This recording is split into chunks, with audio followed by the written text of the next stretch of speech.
दक्षिण की ओर पृथ्वी से नीचे जल के ऊपर स्थित इस दिशा में, दक्षिण दिशा में अग्निस्वात आदि पितृगण रहते हैं। अत्यंत एकाग्रता पूर्वक अपने वंशधरों के लिए मंगल कामना किया करते हैं। उधर ही नरक लोक है।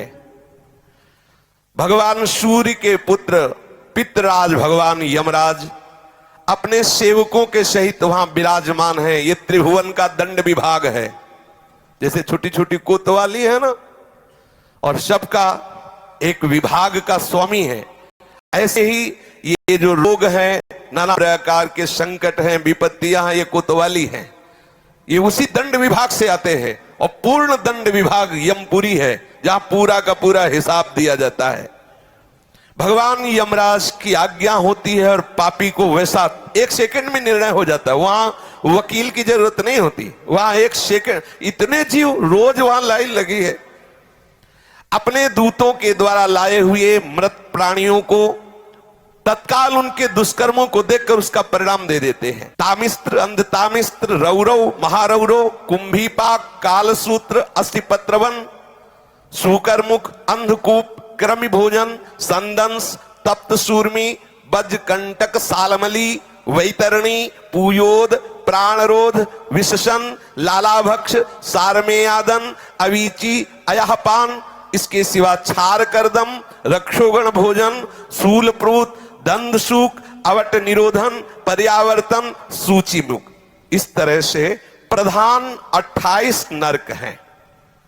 जो पुरुष यहां दूसरे का धन, दूसरे की संतान का हरण कर लेता है और दूसरे की स्त्रियों को फुसला करके हरण कर लेता है, दूषित कर्म करता है, उससे अत्यंत भयानक यमदूत काल पाश में बांधकर बलात् तामिस्त्र नरक में गिरा देते हैं।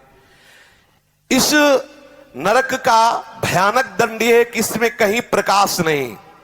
थोड़ी देर भावना करना, एकदम अंधकार ही अंधकार। ना तो इसमें किसी तरह का आहार दिया जाता है, ना अन्न ना जल, और निरंतर यम के दूतों की केवल से धोबी कपड़े को कूटता है, ऐसे कूटते रहो। अच्छा, वहां मरना है नहीं, ये हो कि भाई मर जाना तो 2-4 घंटे पिटाई होगी, मरना है नहीं। अब वहां केवल पिटाई ही होती रहती है। वो मूर्छित होता है, गिरता है, न भोजन न पानी, घोर अंधकार, केवल डंडे बरस रहे हैं, पिटाई पिटाई। वो बार बार मूर्छित होता है, लेकिन उसे अब ये सजा ऐसे दी जाती है, बोले इसे 100 वर्ष, 50,000 वर्ष, एक कल्प। अब पिटाई ही पिटाई होगी। अब बोलो कितनी दुर्दशा है, कितनी दुर्दशा। इस लोक में जो मनुष्य किसी दूसरे को विश्वास दिलाता है कि मैं तुम्हारा मित्र हूं, और उसकी स्त्री के साथ वो गलत संबंध बनाता है और उस पुरुष को धोखा देता रहे। मान लो आपको मित्र बनाया और आपकी पत्नी का भोग किया, और उस मित्र को विश्वास दिलाता रहता है कि नहीं मैं गलत नहीं हूं, तो यमदूत उसे अंध तामिस्त्र नरक में ले जाते हैं। और वो कटे हुए वृक्ष के समान भयंकर वेदना को प्राप्त हुआ सुध-बुध खो बैठता है, और उसके अंगों में वहां बहुत तरह की पीड़ा दी जाती, काटा जाता है, थोड़ा थोड़ा ऐसे ऐसे काटा जाता है, ऐसे ऐसे काटा जाता है। इसे अंध तामिस्त्र नरक कहते हैं। इस लोक में जो कि मैं बहुत बलवान हूं, मैं बहुत पुष्ट हूं, देखते हैं कि हमें कौन परास्त करेगा। जहां मन आया उस धन चुरा लिया, जहां मन आया बलात्कार, नाना प्रकार की गंदी चेष्टाएं की, दूसरे धर्मात्माओं का विनाश किया, प्राणियों से द्रोह किया, और नाना प्रकार की वस्तुओं को छीन छीन कर अपना और अपने परिवार का पोषण करते रहते हैं। वो जब अपना शरीर छोड़ते हैं तो रौरव नरक में जाते हैं, रौरव नरक। इस लोक में जिन जिन जीवों को जो जो कष्ट पहुंचाया है, यमराज के दूत वैसा ही वो रूप धारण करते हैं, रुरु नामक होकर के भयंकर कष्ट देते हैं। इसीलिए इस नरक का नाम रौरव है। जब किसी को कहा जाता है कि सारे रौरव नरक मिलेगा, मतलब भयंकर चरम सीमा का कष्ट। सर्प जैसे क्रूर स्वभाव वाले ऐसे जीव वहां हैं जो उसको काटते हैं, बार बार काटते, मरना तो वहां है नहीं। महारौरव नरक, रौरव नरक ऐसे लोगों को प्राप्त होता है जो अपने शरीराभिमान में आकर के दूसरे धर्मात्माओं को, जीवों को नाना प्रकार के कष्ट देते हैं, उनसे वस्तुएं छीनते हैं, अपहरण करते हैं और स्वयं अपने परिवार और अपना भोग सामग्री एकत्रित करते, अहंकार के द्वारा, भोग सामग्री धर्म के द्वारा, भगवत प्रसन्नता के लिए। यदि अहंकार के द्वारा दूसरे की हिंसा आदि करके आपने, तो फिर वो भोग भोगना पड़ेगा। जो किसी की भी परवाह नहीं करते, अपने शरीर का पोषण करते हैं, दूसरे जीवों का मांस खाते हैं। ओ बकरा, ये ऐसे बहुत कोमल बेचारे जीव हैं जो बलहीन हैं। आप मनुष्य शरीर प्राप्त किए, बलात् उनको पकड़ के विविध प्रकार से कष्ट देते हैं और मांस खाते हैं, तो वहां भयंकर यमराज के दूत उसी का मांस काट काट के उसको खवाते हैं। यमपुरी में उसी का मांस उसको नोचते हैं से मांस और उसको पवाते, ले आप पा। अच्छा, एक दो दिन की बात है नहीं, ये बहुत लंबा सजा होती है, भोगते रहो। जैसे कोई कहते अरे हम नहीं मानते, तो आप भारतीय विधान को ना मानो, करो, जिस दिन फंस जाओगे तो तुम्हारे पुरखा पानी पा जाएंगे।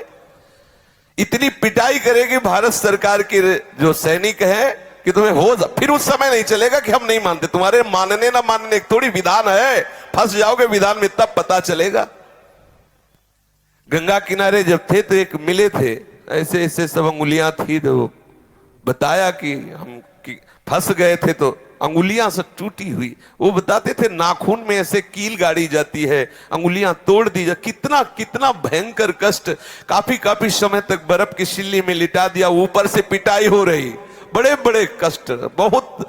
अब आप इसे मानोगे अरे सब झूठी है, नहीं कहते झूठी, तो कर ले, देख लो जाके क्या हो रहा है।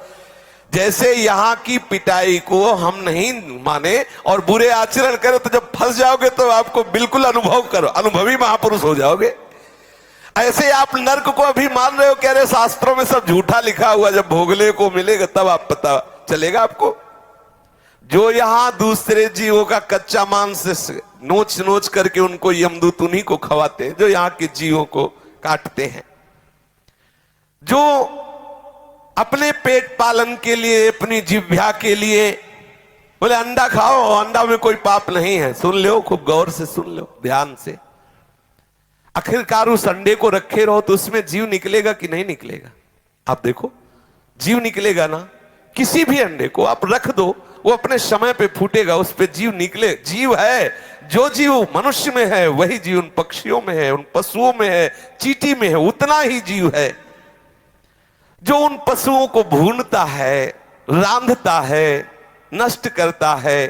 कैसे कैसे निर्दयी लोग, वो तड़प रहा है जी, उसको आग में ऐसे बांधे हुए है। किसके लिए? इस असेंद्री के लिए। अरे हृदयहीन राक्षस, तेरी दुर्गति होगी। शास्त्र कहता है उन हृदयहीन राक्षसों से गए बीते यमदूत उन्हें कुंभी पाक नरक में ले जाते हैं। जो ऐसे राक्षसों से गए बीते हैं उन कुंभी पाक नरक में ले जाते हैं। और फिर क्या करते जानते हो? खोलते हुए बड़े बड़े कड़ा है, जैसे पकौड़ी उबाली जाती है, उसमें डाल दिया। अब मरना है नहीं, मरना है नहीं, मरना हो तो चलो 2 मिनट में भुन गए ना, खूब खोलो, खेलो। अब हाँ, उसी में आग में, कढ़ाई में जो तेल पड़ा है, खूब खेलो आनंद से। कितने बोले? 1 कल्प तक। अब जलो उसी में।